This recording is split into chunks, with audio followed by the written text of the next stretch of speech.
Прывітанне, сябры.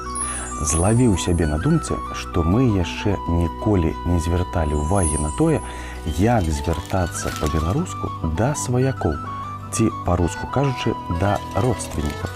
Сёстрамі, братамі, бабулямі, дзядулямі, дзядзькамі, цёткамі і бацькамі ўсё зразумела.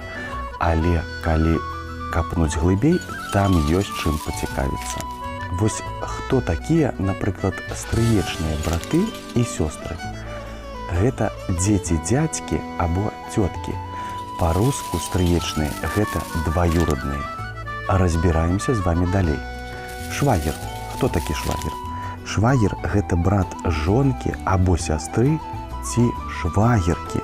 А швагерка гэта жончына-сястра. А як жа тады зваць брата і сястру мужа? Мужаў брат гэта дзевер, а мужава сястра залоўка. А ёсць яшчэ цікавае слова ятроўка, што азначае жонку аднаго брата у адносінах да жонкі другога брата. Ну што, сябры, канчаткова заблыталіся ў сваяцкіх адносінах? Не перажывайце. Галоўнае, каб у вашых сем'ях былі паразуменні і дабрабыт. Да сустрэчы, усяго добрага.